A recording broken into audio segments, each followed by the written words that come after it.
नमस्कार दोस्तों, स्वागत है आपका हमारे YouTube channel AMS exam conduct में। दोस्तों, आज हो गई है 17 अगस्त और आज से आपका ग्रुप डी के एग्जाम का तीसरा फेज यहाँ पे चालू हो गया है और फर्स्ट शिफ्ट का आपका एग्जाम कंप्लीट हो चुका है। तो फर्स्ट शिफ्ट में जैसा कि मैंने आपको बताया था, उम्मीद जिस हिसाब से उम्मीद थी कि क्वेश्चन आने की, वैसे ही क्वेश्चन आए हैं। तो आज हम देखने वाले हैं कि फर्स्ट शिफ्ट में कौन कौन से क्वेश्चन आए हैं। तो मैं आपके लिए लेके आया हूँ यहाँ पे 40% और लगभग 40 से ज्यादा ही होंगे और उनके एक्सप्लेनेशन में मैं आपको यहाँ पे करूंगा, आंसर भी आपको बताऊंगा और काफी क्वेश्चन रिपीट भी हुए हैं, उनके बारे में भी मैं आपको यहाँ पे बताने वाला हूँ। तो वीडियो को अंत तक देखिए और चलते हैं अपने पहले क्वेश्चन पर। पहला क्वेश्चन आया है आपका आज, मई 2026 में कांग्रेस पार्टी ने किस राज्य में यूनाइटेड डेमोक्रेटिक फ्रंट यूडीएफ के साथ गठबंधन में सत्ता में वापसी की है और सरकार बनाई है। तो आज ये क्वेश्चन आया है कांग्रेस का। अब मैंने आपको पहले बताया जो भी अभी चुनाव हुए हैं रिसेंटली, जो भी 2025 के लास्ट और 26 में चुनाव हुए हैं, उनसे आपको पता है कि आपके एग्जाम में रेगुलर क्वेश्चन देखे जा रहे हैं। पहले पश्चिम बंगाल से काफी बार रिपीट कर लिया, पश्चिम बंगाल टीवी के तमिलनाडु से काफी बार रिपीट कर लिया। तो आज आपका नया क्वेश्चन आया है कांग्रेस पार्टी से रिलेटेड। मई 2026 में कांग्रेस पार्टी ने किस राज्य में यूडीएफ के साथ गठबंधन करके सत्ता में वापसी की है या सरकार बनाई है, इस प्रकार से आपका क्वेश्चन आया था। तो देखो, अभी रिसेंट में जो चुनाव हुए थे 2026 में, तमिलनाडु है ना, केरल और पश्चिम बंगाल में, तो पश्चिम बंगाल में बीजेपी आई थी, तमिलनाडु में टीवीके आई थी और केरल में कौन आया था, कांग्रेस पार्टी की सरकार आई थी। तो केरल यहाँ पे हमारा राइट आंसर रहने वाला है, ऑप्शन सी हमारे इस क्वेश्चन का राइट आंसर है। तो आपको ये ध्यान रखना है। अब आने वाली शिफ्ट में आपसे इससे रिलेटेड यहाँ का सीएम भी पूछ सकता है, तो उनका नाम भी आपको यहाँ पे ध्यान रख के जाना है। यूडीएफ ये पार्टी का नाम ध्यान रखना है, आगे आने वाली शिफ्टों में ये यहाँ पे रिपीट होने वाला है। अगला क्वेश्चन है, एक पिंड पर 45 न्यूटन का बल कार्य करता है, उसे बल की दिशा में 3 मीटर विस्थापित किया जाता है, तो पिंड पर किया गया कार्य कितना होगा। तो आज आपके जो न्यूमेरिकल आए हैं वो सेम मेथड पर दो न्यूमेरिकल आए हैं, कार्य ही पूछा गया है दोनों मेथड में। आपके पहले शिफ्ट में दो न्यूमेरिकल आए हैं और दोनों सेम फॉर्मूले पर आया है। तो कार्य बराबर क्या होता है, डब्ल्यू बराबर होता है एम,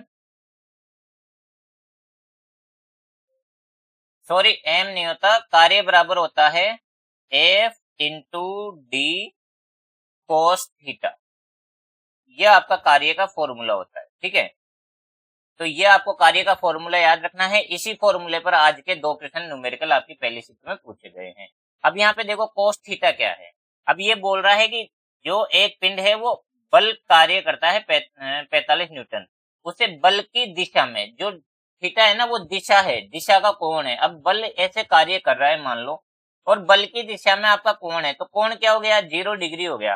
तो 0 डिग्री का मतलब है कोस 0 का मान क्या हो गया, यहाँ पे डब्ल्यू का मान निकालेंगे तो एफ इंटू डी, कोस 0 का मान क्या हो गया, 1 हो गया। तो यहाँ पे एफ का मान कितना दे रखा है हमें, 45 दे रखा है, इंटू डी का मान दे रखा है 3, और कोस 0 का मान, कोस 0 कितना, कोस 0 डिग्री का मान क्या होता है, 1 होता है, तो इंटू 1। जब इसको इंटू कर देंगे 45 को, 3 से 45 को इंटू करेंगे तो 135 जूल हमारा राइट आंसर हो जाएगा। कार्य का मात्रक क्या होता है, जूल होता है, ये भी आपको ध्यान रखना है। ऑप्शन सी हमारे इस क्वेश्चन का राइट आंसर है। अगला क्वेश्चन आया है आपका, एक परमाणु की द्रव्यमान संख्या 24 और परमाणु संख्या 12 है, ठीक है। अब एक परमाणु दिया गया है जिसका द्रव्यमान संख्या आपको 24 बताई गई है और परमाणु संख्या 12 है। यदि यह 2 इलेक्ट्रॉन ग्रहण करता है तो इसकी नई द्रव्यमान संख्या क्या होगी।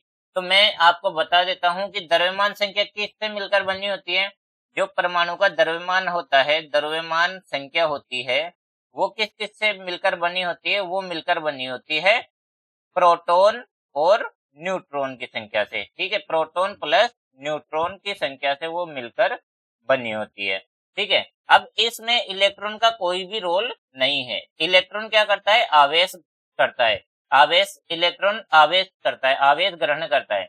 तो अगर 2 इलेक्ट्रॉन ग्रहण करता है तो इस पर द्रव्यमान संख्या पर कोई भी इफेक्ट नहीं पड़ने वाला है, यानी कि 24 परमाणु संख्या है, द्रव्यमान संख्या 24 है तो 24 ही रहेगी, 24 ही रहेगी। ऑप्शन बी हमारे इस क्वेश्चन का राइट आंसर है। अगला क्वेश्चन है आपका, हाल ही में चर्चा में रहा चागोस द्वीप समूह किन दो देशों के बीच विवाद और ऐतिहासिक संप्रभुता समझौते का विषय था।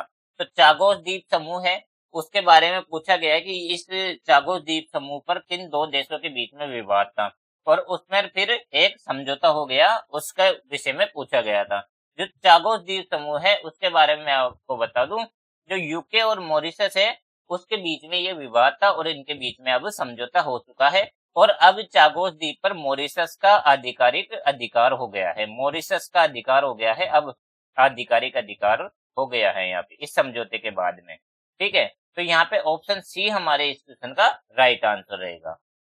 अगला क्वेश्चन आया है आपका, सितंबर 2026 में 18वें ब्रिक्स सम्मेलन शिखर सम्मेलन की मेजबानी कौन सा देश कर रहा है। तो मैं आपको बता दूं ये क्वेश्चन क्या है, इस तरीके से नहीं पूछा गया था। ये क्वेश्चन पूछा गया था कि भारत किसकी मेजबानी कर रहा है। भारत इनमें से, ऐसे क्वेश्चन आया था, इनमें से भारत किसकी मेजबानी कर रहा है, इस तरह से ये क्वेश्चन आया था आपके, और उसमें आपको 4 ऑप्शन दे रखे थे, जैसे ब्रिक्स, एससीओ, ऐसे शिखर सम्मेलन के 4 ऑप्शन दे रखे थे। तो आपको इस टाइप से आपका क्वेश्चन आया था जिसमें आपके 4 ऑप्शन दे रखे थे। तो मैं आपको बता दूं 2026 में भारत ब्रिक्स शिखर सम्मेलन की मेजबानी करेगा, तो ऑप्शन सी हमारे इस क्वेश्चन का तो राइट आंसर है। लेकिन आपको वहां पे ऑप्शन में ब्रिक्स दे रखा होगा, तो ब्रिक्स इसका राइट आंसर आपका रहने वाला है। और मैंने आपको मैराथन क्लास में पढ़ा रखा है, मैराथन क्लास में मैंने ब्रिक्स की सभी मीटिंग्स अच्छे से पढ़ाई है। मैराथन क्लास आपको जरूर लेके जानी है। मैराथन क्लास से आपके आज की शिफ्ट में कम से कम 12 प्लस क्वेश्चन आपसे पूछे गए हैं। आज की शिफ्ट की बात कर रहा हूँ, 12 प्लस क्वेश्चन आपसे मैराथन क्लास से आए हैं, तो मैराथन क्लास आपको जरूर लेके जानी है। तो यहाँ पे आपके ऑप्शन में ब्रिक्स दे रखा होगा, तो ब्रिक्स इसका राइट आंसर है। और हमारे इस क्वेश्चन का राइट आंसर कौन सा है, भारत है। अब आपको इसमें क्रम भी याद रखना है कि ब्रिक्स का कौन सा क्रम है, ये 18वां क्रम है। कौन सा क्रम है, 18वां क्रम है अभी। ठीक है, तो ये आपको याद रखना है। अगला क्वेश्चन आया है आपका, किस संस्थान ने हाल ही में भारत की पहली एआई संचालित हाइपर लोकल ब्लॉक स्तरीय मौसम पूर्वानुमान प्रणाली और स्वदेशी भारत फोरकास्ट सिस्टम को पेश किया है। अब इस क्वेश्चन का देखे जाए तो इस क्वेश्चन में ही आंसर है, लेकिन अब इतना बड़ा लैंग्वेज सुन के बच्चे थोड़ा घबरा जाते हैं, जल्दीबाजी में पढ़ते नहीं है। तो आपको इस क्वेश्चन में ही इसका आंसर है। अब यहाँ पे अच्छे से आप क्वेश्चन पढ़ोगे, देखो किस संस्थान ने हाल ही में भारत की पहली एआई संचालित हाइपर लोकल ब्लॉक स्तरीय मौसम पूर्वानुमान प्रणाली और स्वदेशी भारत फोरकास्ट सिस्टम को पेश किया है। तो आपको इस क्वेश्चन में दे रखा है कि मौसम पूर्वानुमान प्रणाली आई है, तो मौसम पूर्वानुमान प्रणाली इसरो भी नहीं करेगा, डीआरडीओ भी नहीं करेगा, और आईआईटी दिल्ली भी नहीं करेगा। तो इसका जो राइट आंसर है वो भारतीय मौसम विज्ञान विभाग आईएमडी यहाँ पे रहने वाला है। ऑप्शन बी हमारे इस क्वेश्चन का राइट आंसर है। आपको ऑप्शन में यहाँ पे दिख रखा होगा, तो इस क्वेश्चन का आंसर इसी क्वेश्चन से यहाँ पे दे दिया जाता है। अगला क्वेश्चन आया है आपका, कौन सा सतत विकास लक्ष्य एसडीजी स्पष्ट रूप से सभी के लिए पानी और स्वच्छता की उपलब्धता और सतत प्रबंधन सुनिश्चित करने का लक्ष्य रखता है। तो मैंने आपको कल जो मैंने क्लास ली थी, एक 1.5 घंटे की क्लास है, जिसमें 11 अगस्त से लेकर आपका 14 अगस्त तक के जो भी एनालिसिस थे, जो भी मोस्ट इंपोर्टेंट क्वेश्चन थे, वो मैंने कल करवाए थे। और उसमें मैंने आपको बोला था कि आपको एसडीजी वाला चैप्टर, एसडीजी के जितने भी लक्ष्य हैं वो आपको जरूर पढ़ के जाने हैं, इससे आपका क्वेश्चन रेगुलर आ रहा है।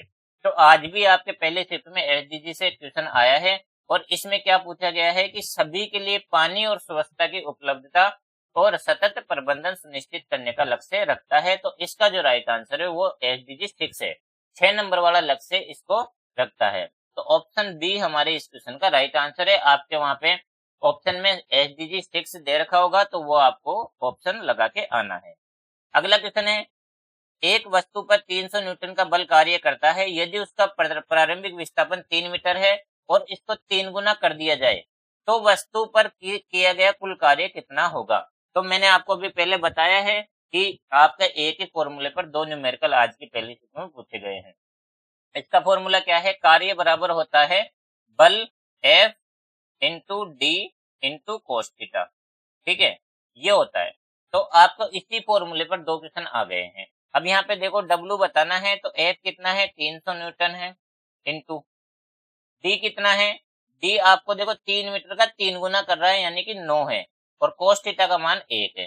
ठीक है, तो आपको यहाँ पे इस क्वेश्चन का जो राइट आंसर है वो हमारा क्या रहने वाला है, 2700 जूल यहाँ पे रहने वाला है। ऑप्शन सी आपका इसका राइट आंसर है। और आपको कमेंट बॉक्स में बताना है वीडियो कैसी लगी, क्वेश्चन सही है नहीं है, ये आपको कमेंट बॉक्स में हमें बताना है। तो ऑप्शन सी आपका इस क्वेश्चन का राइट आंसर है। आपने लगा के आए होंगे तो आपके ये 2700 जूल यहाँ पे राइट आंसर रहने वाला है। अगला क्वेश्चन आया है आपका, मई 2026 में किस पुस्तक को फिक्शन उपन्यास के लिए प्रतिष्ठित पुलित्जर पुरस्कार से सम्मानित किया गया है? तो किस पुस्तक को किया गया है, तो पुलित्जर पुरस्कार से 2026 में एंजल डाउन पुस्तक को प्रतिष्ठित पुलित्जर पुरस्कार से सम्मानित किया गया है। ऑप्शन बी इस क्वेश्चन का आपका राइट आंसर रहने वाला है। तो आप यहाँ पे क्वेश्चन लगाए होंगे। अगला क्वेश्चन आया है आपका, जड़ों से पौधे के शेष भागों तक जल और घुले हुए खनिजों के परिवहन के लिए कौन सा जटिल स्थायी ऊतक जिम्मेदार है?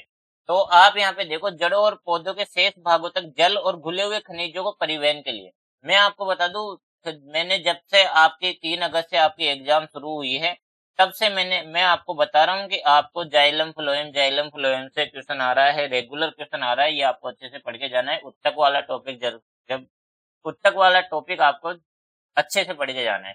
और हर एक शिफ्ट में क्वेश्चन आ रहा है, ऐसी कोई सी शिफ्ट नहीं है जिससे क्वेश्चन छूट रहा हो, हर एक शिफ्ट में क्वेश्चन आ रहा है। तो जल से मैंने आपको पहले ही पढ़ा रखा है, मैराथन में भी पढ़ा रखा है, अरविंद सर ने भी आपको पढ़ा रखा है, और मैंने एनालिसिस में भी पढ़ा रखा है। जल का परिवहन कौन करता है, जल का परिवहन जाइलम करता है, जैसे जल जैसे जाइलम। ऑप्शन बी इस क्वेश्चन का राइट आंसर है। अगर यहाँ पे भोजन का पूछता तो यहाँ पे फ्लोएम आ जाता, ठीक है। और जाइलम का ये नाम भी याद रखना है, दारू यहाँ पे कहते हैं इसको, ये भी आपको नाम याद रखना है, ठीक है। अगला क्वेश्चन आया है आपका, ऑस्ट्रेलिया ओपन 2026 पुरुष एकल का खिताब किसने जीता है? ये रिपीट है, इससे पहले वाला भी रिपीट, और ये 5 से 6 बार आपके ये क्वेश्चन तीसरी शिफ्ट के 3 अगस्त के पहली शिफ्ट से ये क्वेश्चन पूछे जा रहा है, और आज फिर से इस क्वेश्चन को पूछ लिया है। तो मैंने ये क्वेश्चन खुद ने ये कम से कम 7-8 बार तो पढ़ा दिया होगा, ठीक है। और मैंने मैराथन में भी पढ़ा रखा है, सीधा सीधा क्वेश्चन उठा के पूछ रहा है। ऑस्ट्रेलियाई ओपन 2026 पुरुष एकल खिताब किसने जीता है? आपको सबको पता होगा, कार्लोस अलकराज ने जीता है। ऑप्शन सी इसका राइट आंसर है।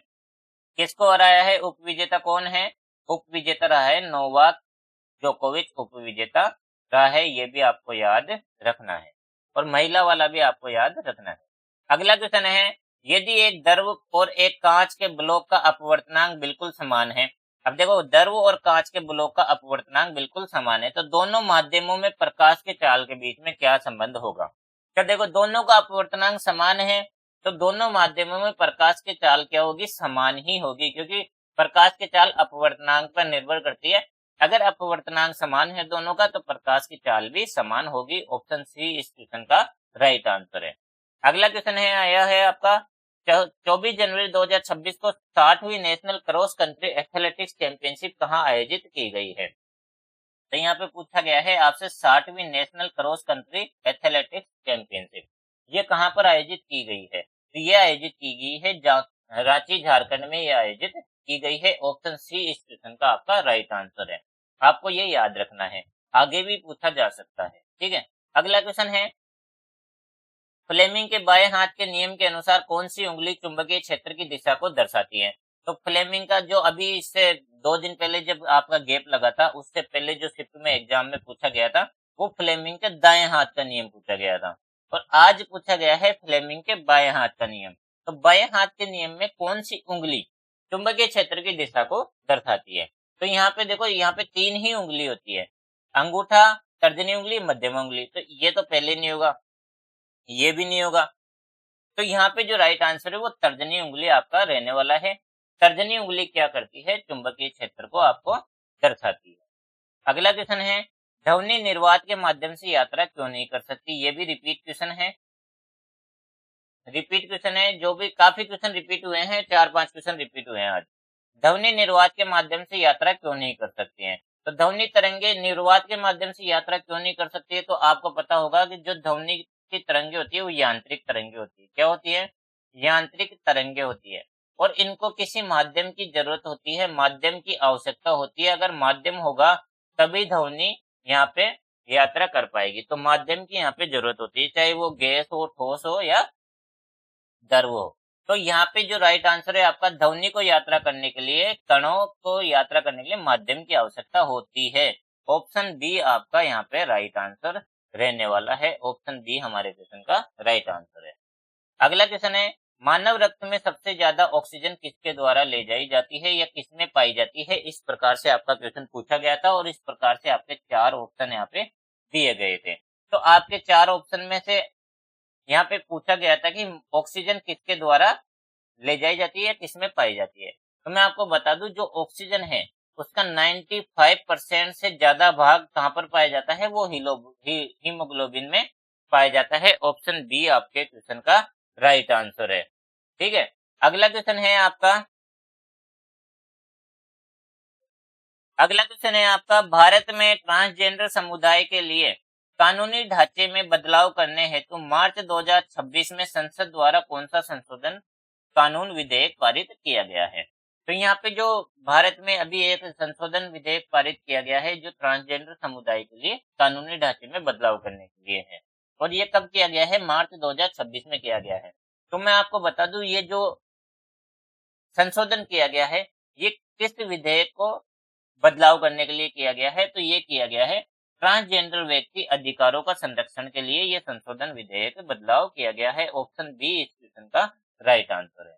अगला क्वेश्चन है, धातुओं, उनके निष्कर्षण और उनके गुणों का अध्ययन विज्ञान की किस शाखा के अंतर्गत किया जाता है? तो काफी इजी क्वेश्चन है, इसमें क्वेश्चन में ही इसका आंसर है ना। धातुओं का अध्ययन पूछा है और आंसर में ऑप्शन में आपको धातु विज्ञान या धातु क्रम विज्ञान दिया हुआ होगा, तो यही आपका राइट आंसर है। ऑप्शन ए इसका राइट आंसर है।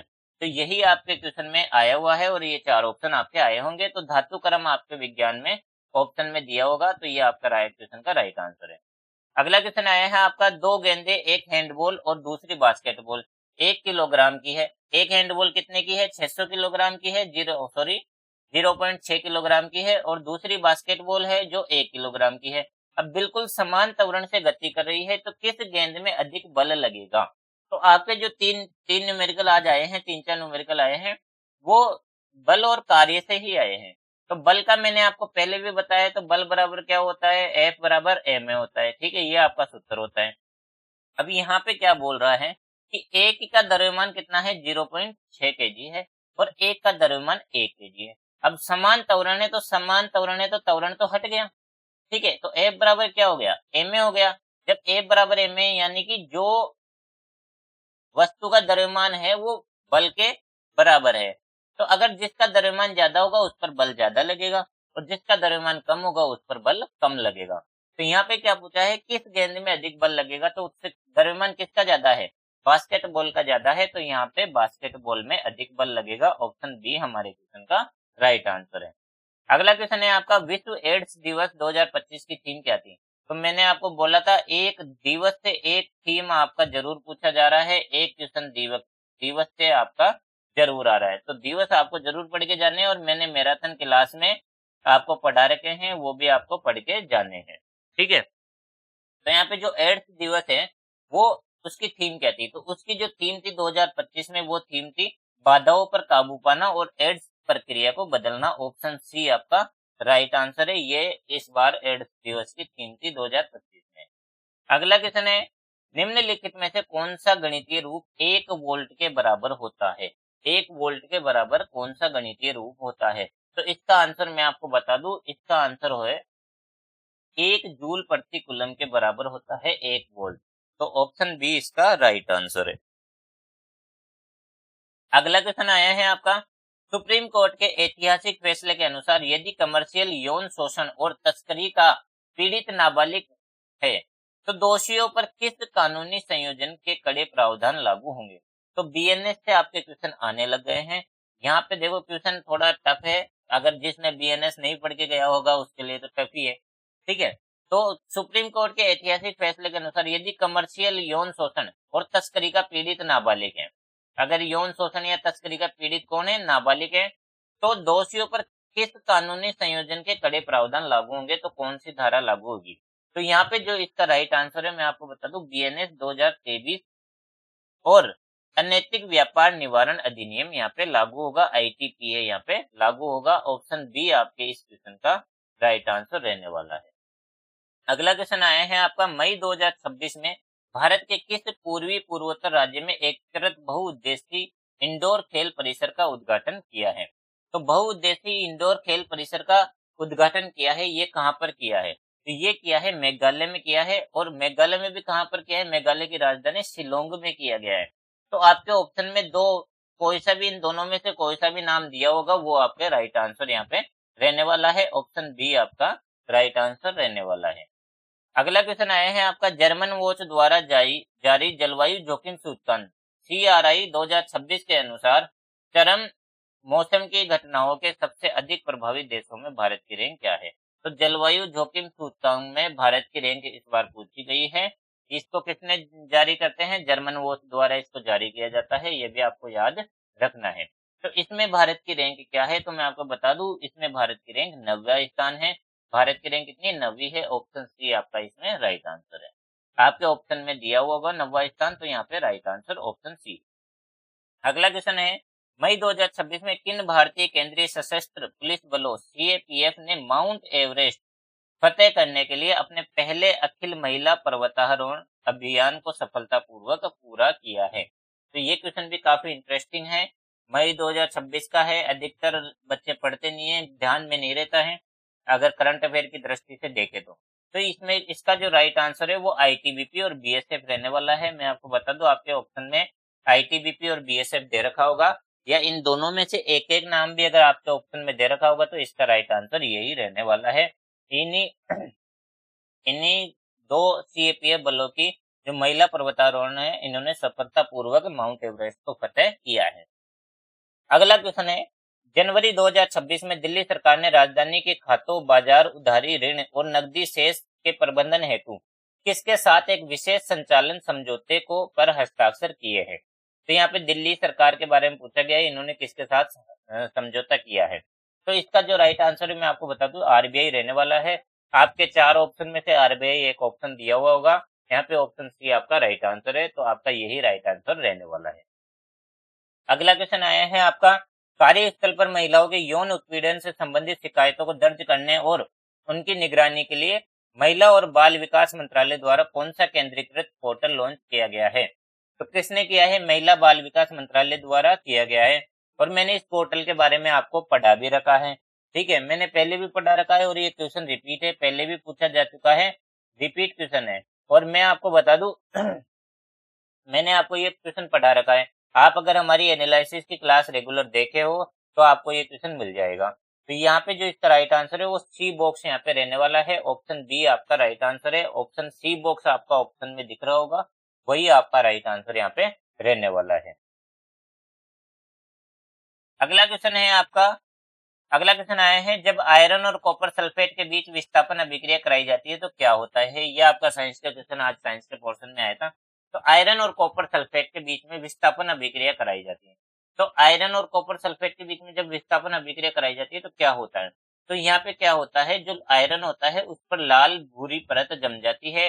आपके ऑप्शन बी में दे रखा है, तो ऑप्शन बी आपका राइट आंसर है। आयरन क्या होता है, कॉपर से ज्यादा क्रियाशील होता है, तो उसको कॉपर को विस्थापित कर देता है, और कॉपर किस पे हो जाता है? आयरन पर आकर जम जाता है, तो वो लाल बुरी परत बना लेता है। ठीक है, और विलेन का रंग भी आपको हल्का हो जाता है। अगला क्वेश्चन आया है आपका जब रेत और आयोडीन के मिश्रण को गर्म किया जाता है तो किस प्रक्रिया द्वारा शुद्ध ठोस आयोडीन प्राप्त किया जाता है? तो आयोडीन के बारे में आपको पता होगा, आयोडीन क्या होता है? आयोडीन को जब गर्म करते हैं तो ये क्या करता है, ये बिना दरों में बदले ये क्या हो जाता है? गैस में बदल जाता है। ठीक है, ये दरों में नहीं बदलता है, ये ठोस होता है, ठोस से सीधे किस में बदल जाता है? गैस में बदल जाता है। ठीक है, तो यहाँ पे क्या बोलता है कि रेत और आयोडीन के मिश्रण को गर्म किया जाएगा तो क्या हो जाएगा? उर्ध्वपातन हो जाएगा, उर्ध्वपातन हो जाएगा। ऑप्शन बी आपका राइट आंसर है। यहाँ पे पहले ही क्वेश्चन में आपको बोल रहा है कि गर्म किया जा रहा है, जब गर्म किया जा रहा है तो गर्म करने को उर्ध्वपातन ही बोलते हैं। उर्ध्वपातन यहाँ पे राइट आंसर है। और ये ठोस से आयोडीन सीधा ठोस से गैस में कन्वर्ट हो जाएगा और आयोडीन अलग हो जाएगा रेत से। ठीक है, इसका ऑप्शन आपका बी राइट आंसर है। आपको उर्ध्वपातन ऑप्शन में दे रखा होगा, वही आपका राइट आंसर रहने वाला है। अगला क्वेश्चन है आपका, मशीन के गतिशील पुर्जों को घिसने से बचाने और उनकी उम्र को बढ़ाने के लिए सबसे प्रभावी और सर्वोत्तम क्रिया कौन सी है? तो सबसे प्रभावी और सर्वोत्तम क्रिया जो है मैं आपको बता दूं, इसने या तेल या ग्रीस लगाना है। ऑप्शन बी आपका राइट आंसर है।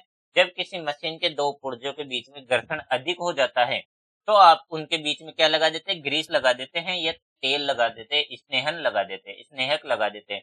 तो उससे क्या होता है, वो घिसने से बच जाता है, घर्षण कम हो जाता है और वो पुर्जे घिसने से बच जाते हैं। तो ये आपका राइट आंसर है। आपका ऑप्शन में दे रखा होगा या तो तेल ग्रीस लगाना या स्नेहक लगाना दे रखा होगा, तो यही आपका राइट आंसर रहने वाला है। अगला क्वेश्चन है, एक व्यक्ति 5 किलोमीटर पूर्व में चला और 12 किलोमीटर वापस पश्चिम में, तो व्यक्ति कुल विस्थापन कितना हुआ? तो देखो, आपका ये पश्चिम है, ठीक है, ये पश्चिम है और ये पूर्व है। अब यहाँ से मैं चल रहा हूँ 5 किलोमीटर पूर्व की तरफ, ठीक है, यहाँ पे पहुंच गया। ये मान लो 5 किलोमीटर में चल गया, ठीक है। अब बोल रहा है कि वापस 12 किलोमीटर वापस पश्चिम में चल गया। अब मैं यहाँ से वापस 12 किलोमीटर चलूंगा तो इधर चलूंगा। अब ये 12 तो ज्यादा होगा ना 5 से, तो ये 12 किलोमीटर चल गया। अब जब मैं यहाँ पे था तो मैं 5 किलोमीटर इधर चला, फिर 12 किलोमीटर इधर चल गया। अब मेरा विस्थापन कितना हुआ? तो विस्थापन क्या होता है, विस्थापन क्या होगा? तो ये 5 तो यहाँ पे माइनस हो जाएगा, तो 12 में से 5 जब माइनस हो जाएगा तो 7 किलोमीटर मेरा विस्थापन हो गया। अब 7 किलोमीटर भी किस में हो गया? -7 हो गया ना, तो ये किधर हो गया? पश्चिम दिशा में हो गया। तो आपका आंसर ऑप्शन बी यहाँ पे रहने वाला है। 7 किलोमीटर पश्चिम दिशा आपका ऑप्शन में दिया होगा, वही आपका राइट आंसर रहने वाला है। अगला क्वेश्चन आया है आपका, निम्नलिखित में से कौन सा सरल स्थायी पादप उत्तक प्रकाश संश्लेषण और भोजन के भंडारण के लिए दोनों के लिए जरूरी है? तो आज आपके उत्तक वाले चैप्टर से 2 से 3 क्वेश्चन पूछे गए हैं, ठीक है, ये आपको याद रखना है। तो आपको उत्तक वाला अभी भी पढ़ के जाना है। तो भोजन, देखो वहां पे जल वाला पूछा था, यहाँ पे भोजन का भंडारण पूछ लिया। तो भोजन का भंडारण कौन करता है? मृत्युतक करता है। ऑप्शन सी आपका राइट आंसर है। आपका मृत्युतक या पेरेंकाइमा ऑप्शन में दे रखा होगा, वही आपका राइट आंसर यहाँ पे रहने वाला है। तो यहाँ पे हमारे पूरे 40 प्लस क्वेश्चन यहाँ पे कंप्लीट हो चुके हैं। अब जिसका भी एग्जाम है वो यहाँ पे हमारा क्यूआर कोड स्कैन करके ग्रुप में ज्वाइन हो जाइए और हमारे को यहाँ पे क्वेश्चन जरूर भेजिए, ताकि आपको और भी बच्चों का एनालिसिस हम करवा सके। और पीडीएफ आपको कहाँ मिलेगी? हमारे official Telegram channel MS exam conductor official पर आपकी पीडीएफ मिल जाएगी। वहीं पे हमारी मैराथन क्लास की पीडीएफ पड़ी है, सारी क्लासों की पीडीएफ यहीं पे पड़ी है। तो मैं आपको फिर बोलूंगा, मैराथन क्लास आप जरूर देख के जाइए और मैराथन क्लास से आपके क्वेश्चन रेगुलर आ रहे हैं। और जो है आपको व्हाट्सएप चैनल भी ज्वाइन कर लेना है, ताकि आपको हर एक क्लास, हर एक अपडेट आपको सबसे पहले यहाँ पे हमारी मिल जाएगी। और अभी तक आपने हमारे चैनल को सब्सक्राइब नहीं किया है तो चैनल को सब्सक्राइब कर लीजिए, बेल आइकन को ऑन कर दीजिए। वीडियो कैसी लगी, वीडियो को एक लाइक जरूर करना, वीडियो पर एक शेयर जरूर करना, अपने एक दोस्त को जरूर भेजना। तो कमेंट बॉक्स में आप कमेंट करके हमें क्वेश्चन बताना कि कौन सा क्वेश्चन आपके ऑप्शन में था, कौन सा नहीं था, कौन से क्वेश्चन आपके नहीं आए थे, या इनमें से कोई क्वेश्चन नहीं आया हो सकता है कोई बच्चे ने, देखो हमारे पास बच्चे डेटा भेजते हैं तो बच्चों को द्वारा भेजे गए क्वेश्चन ही हम यहाँ पे लेके आते हैं। तो अगर कोई बच्चा कोई गलत क्वेश्चन भी भेज देता है तो वो भी हमें लाना पड़ता है। तो आप यहाँ पे कमेंट बॉक्स में हमें जरूर बता सकते हो, फीडबैक जरूर देना है। और सब्सक्राइब करना मत भूलना। वीडियो सब्सक्राइब कर लोगे तो हमारा चैनल पर जितनी भी वीडियो जाएगी, बेस्ट तैयारी हमने ग्रुप डी की करवाई है और रेगुलर क्लासेज जारी है। आज शाम को 8 बजे आपकी साइंस की क्लास आने वाली है, पेपर 1, वो आपको जरूर लगा के जाना है। तो इसी के साथ वीडियो समाप्त करते हैं। धन्यवाद। जय हिंद, जय भारत।